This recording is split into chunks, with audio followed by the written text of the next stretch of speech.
উত্তরের শান্ত ও শান্তিময় জনপদ গাইবান্ধায় এখন মাদকের বিষাক্ত থাবা।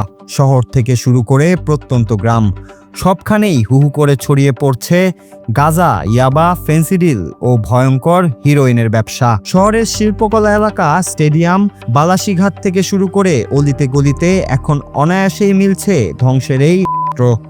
প্রশাসনের শত শত অভিযানের পরও থামছে না মাদকের কালো থাবা, যা দেখে উদ্বিগ্ন অভিভাবক ও সচেতন মহল। প্রশ্ন উঠছে, আপনার আদরের সন্তান কি আজ সত্যিই নিরাপদ? প্রতিদিন অগণিত তরুণ ও শিক্ষার্থী বিপদগামী হয়ে পড়ালেখা ও উজ্জ্বল ভবিষ্যৎ হারিয়ে ফেলছে এই অন্ধকারের গহ্বরে। আসলে ব্যক্তি, সমাজ এবং পরিবারকে ধ্বংস করে। মাদক নির্মূলের জন্য আমরা সরকারি যে পোস্টাল লিফলেট আছে, আমরা সেই পোস্টাল লিফলেট গোটা ইউনিয়নে আমরা বিভিন্ন জায়গায় লটকাই দিয়েছি। মাদক সেবন এটি তো স্বাভাবিকভাবেই একটি শরীরের জন্য ক্ষতিকর বিষয়, আমরা সবাই জানি।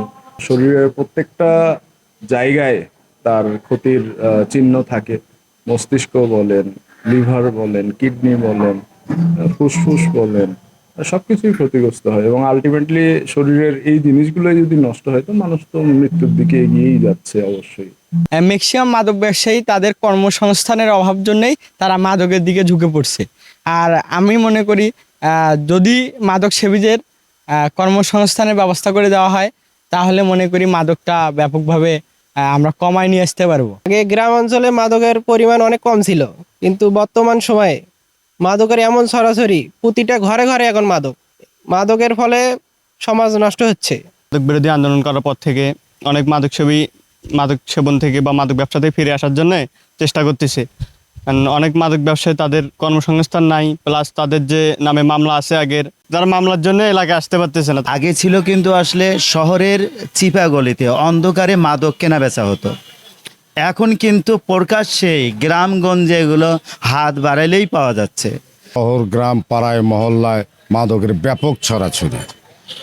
এখান থেকে আমাদের উত্তরণ হওয়া দরকার এবং এর জন্য আইন শৃঙ্খলা বাহিনী, মাদকদ্রব্য নিয়ন্ত্রণ অধিদপ্তর সহ যারা সংশ্লিষ্ট রয়েছেন এবং নাগরিককে আমাদেরকে সচেতন হতে হবে।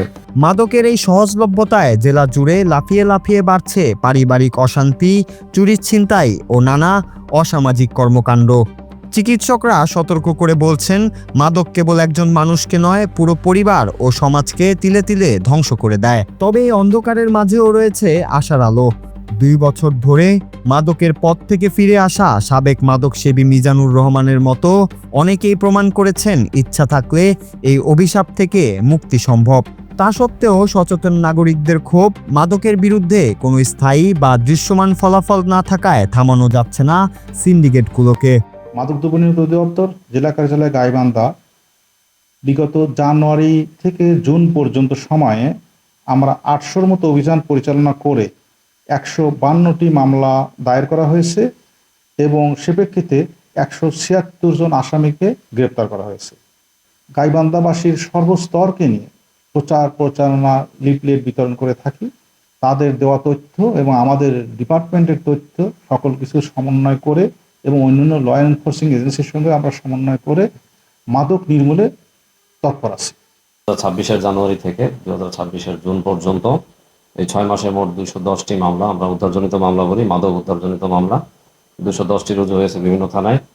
সমাজ থেকে মাদক নির্মূল করতে গেলে আমার যেটা মনে হয় যে এখানে পরিবারের একটা দায়িত্ব আছে, এখানে পারিবারিক একটা অনুশাসনের বিষয় আছে। পাশাপাশি আমাদের এই মাদকের বিরুদ্ধে অভিযান অব্যাহত আছে এবং আমরা ইনশাআল্লাহ ভবিষ্যতে আরো ভালো সাফল্য অর্জন করবো বলে আশাবাদ ব্যক্ত করতেছি। অন্যদিকে বসে নেই প্রশাসনও। পরিসংখ্যান বলছে, গত 6 মাসে মাদকদ্রব্য নিয়ন্ত্রণ অধিদপ্তর 800টি অভিযান চালিয়ে 152টি মামলায় 176 জনকে গ্রেফতার করেছে। একই সময়ে জেলা পুলিশ 60টি থানায় 210টি মামলা দিয়ে 279 জন মাদক কারবারিকে আইনের আওতায় এনেছে। কিন্তু আইন শৃঙ্খলা বাহিনীর দাবি, শুধু আইনি পদক্ষেপ বা পুলিশি অভিযানে এই সামাজিক ব্যাধি পুরোপুরি নির্মূল করা অসম্ভব।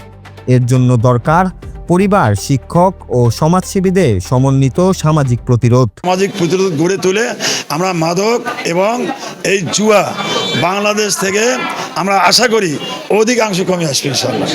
এই ব্যাপারে কিন্তু সামাজিক প্রতিরোধ গড়ে তুলতে হবে, আমাদের সবারই দায়িত্ব পালন করতে হবে, শুধু প্রশাসনের উপর নির্ভর করলে চলবে নয়, সামাজিকভাবে এটা তো আমাদের ছেলে মেয়ে, আমাদের চাচা ভাইস্তা ঠিকই না, অথচ আমাদের নিজের পরবর্তী বংশধর জেনারেশনকে রক্ষা করার জন্য একদিকে যেমন সামাজিক প্রতিরোধ গড়ে তুলতে হবে, অন্যদিকে আইন প্রয়োগ করে প্রশাসন, পুলিশ, র্যাব বাহিনীকে কাজে লাগিয়ে আমরা গোটা বাংলাদেশকে জুয়া এবং মাদক মুক্ত করার চেষ্টা করবো ইনশাআল্লাহ। স্থানীয় জনপ্রতিনিধি ও সংসদ সদস্যরা বলছেন, মাদকমুক্ত গাইবান্ধা গড়তে কঠোর আইন প্রয়োগের পাশাপাশি সর্বস্তরের মানুষকে সোচ্চার হতে হবে। আজকের একজন মাদকাসক্ত তরুণ মানে একটি সম্ভাবনাময় পরিবারের ধ্বংস। তাই কেবল খাতা কলমের অভিযানে সীমাবদ্ধ না থেকে সিন্ডিকেট ভাঙতে নিরপেক্ষ ও কঠোর ব্যবস্থার মাধ্যমে ফিরিয়ে আনতে হবে যুব সমাজকে। Bangla TV news desk.